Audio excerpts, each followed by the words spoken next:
Bismillahirrahmanirrahim. Assalamualaikum warahmatullahi wabarakatuh.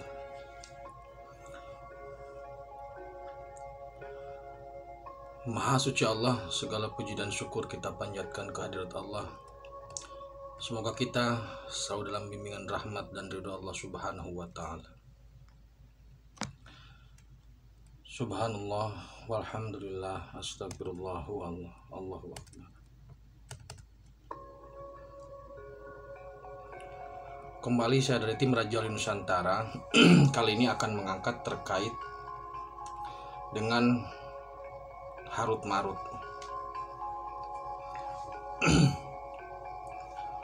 Sebelumnya saya ucapkan terima kasih kepada Mas Ikin Solikin di Yogyakarta yang sudah memberikan dan mengizinkan musiknya untuk terus saya gunakan. Semoga menjadi amal soleh. Terima kasih Mas Ikin.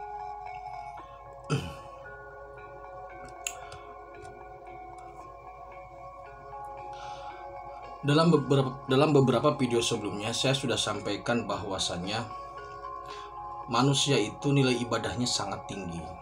Berbeda dengan jin. Jin itu nilai ibadahnya sangat rendah. Sedangkan malaikat itu ibadahnya tidak bernilai. Kepatuhan malaikat itu tidak bernilai. Kemudian kebejatan iblis dan setan juga tidak bernilai. Sepatuh apapun malaikat itu tidak ada nilainya. Sebejat apapun iblis itu tidak ada nilainya. Jadi yang bernilai di hadapan Allah adalah manusia dan jin. Jadi yang kena taklif ibadah itu adalah manusia dan jin. Tetapi perbedaannya nilai manusia itu sangat tinggi. Karena waktu manusia, maksudnya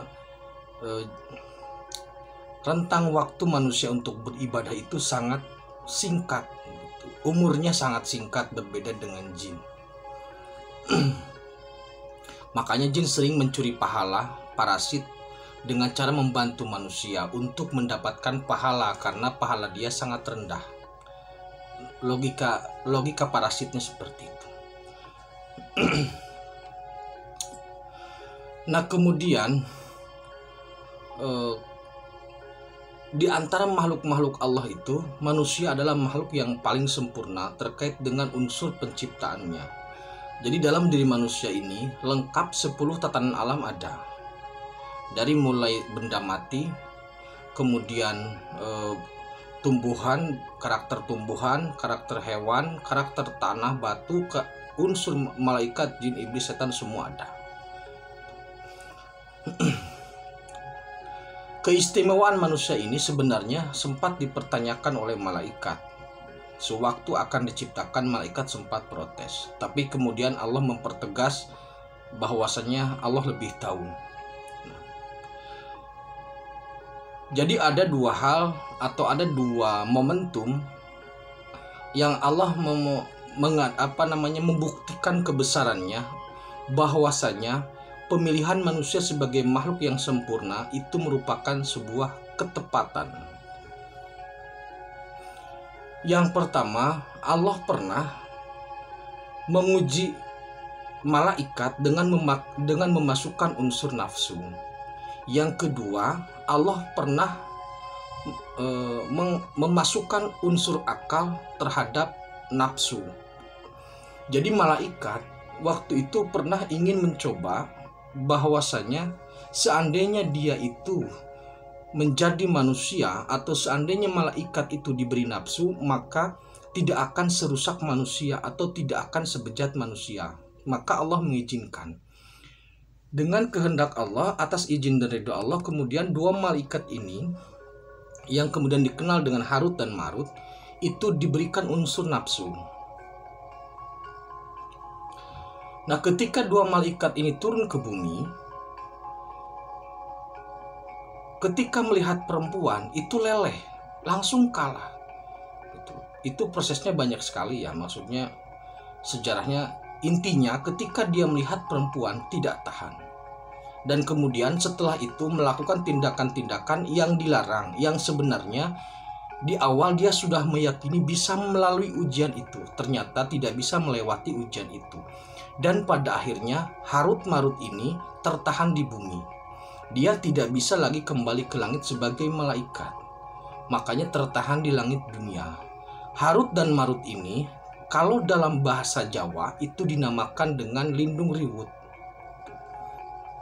Jadi Harut dan Marut ini merupakan dua contoh malaikat yang diberi unsur nafsu sebagai bentuk musyahadah atau kesaksian, sebagai bentuk Allah memperlihatkan kebesarannya bahwa jika ini seperti ini maka hasilnya begini. Dari situ menjadi bukti bahwasanya perjuangan manusia dalam mendekatkan diri kepada Allah sangat berat. Jadi Harut Marut itu merupakan contoh malaikat yang diberikan unsur nafsu dan gagal. Yang kedua, Allah pernah memasukkan akal pada iblis, menggabungkan antar iblis dan akal. Iblis itu tidak memiliki akal, yang ada hanya nafsu. Kreativitas iblis itu sangat tinggi. Pola kehidupannya trial and error, terus seperti itu karena tidak punya akal. Maka iblis berpikir jika dia diberi akal, itu akan dapat memilah dan akan dapat memilih mana yang salah, mana yang benar. Atau setidaknya dalam melakukan tindakan akan lebih terukur karena memiliki akal. Maka kemudian Allah mengizinkan iblis untuk masuk dalam dimensi manusia dan melakukan perkawinan dengan manusia. Maka lahirlah seorang anak yang sangat cerdas. Anak yang lahir ini sangat cerdas dan sangat sakti. Karena apa? Karena iblis itu diberi semacam ilmu oleh Allah. Ilmu yang memungkinkan iblis untuk menjelmakan kehendak manusia. Ketika manusia menginginkan A, kolaborasi dengan iblis, maka iblis mengabulkannya. Itu iblis punya itu. Iblis itu memiliki sabdo pandito ratu.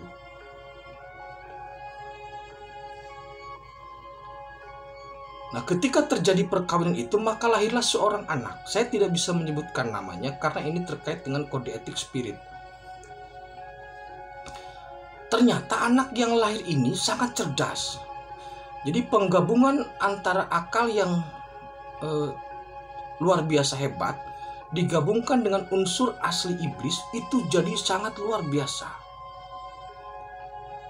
Maka ketika penggabungan ini ternyata tidak bisa dikendalikan. Daya rusaknya itu sangat tinggi. Daya rusak ketika akal murni digabungkan dengan unsur iblis murni itu jadinya sangat luar biasa. Daya rusak terhadap kehidupan, daya rusak terhadap tauhid, daya rusak terhadap ibadah itu sangat tinggi. Daya rusaknya sangat tinggi. Maka di situ kemudian terbukti bahwasanya perjuangan manusia dalam upaya untuk bertauhid dan mendekatkan diri kepada Allah bukanlah merupakan suatu yang mudah, tapi bukan suatu yang tidak mungkin.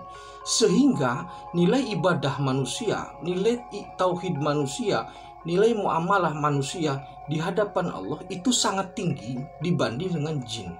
Karena sudah terbukti ketika malaikat disusupi unsur nafsu kalah, ketika iblis diberi akal juga kalah, tetap tidak bisa membedakan mana yang benar, mana yang salah. Jadi dua hal itu sudah sudah pernah dicoba untuk menjadi kesaksian, bukti bahwasanya jika seperti itu maka itulah yang akan terjadi. Jadi Harut Marut sebagai bukti bahwa malaikat tidak akan sanggup menjadi seperti manusia, dan satu orang lagi menjadi bukti bahwasanya akal dan nafsu yang murni jika digabungkan itu akan menjadi daya rusak yang luar biasa. Maka kesempurnaan manusia menjadi terbukti, tinggal nanti bagaimana manusia mengolah itu sehingga kesempurnaan yang ada ini bisa menjadi pertanda dari keagungan Allah gitu. Jadi Harut Marut adalah contoh malaikat itu. Dan satu lagi belum bisa saya sampaikan namanya karena sangat tenar namanya. Itu terkait dengan Harut dan Marut. Jadi kita sebagai manusia, dan manusia yang Allah puji sebagai makhluk yang sempurna di antara makhluk yang lain, sudah selayaknya mensyukuri kesempurnaan ini dengan cara lebih mendekatkan diri kepada Allah, bertauhid, beribadah, tingkatkan iman dan amal soleh. Terima kasih. Akhirul kalam. Assalamualaikum warahmatullahi wabarakatuh.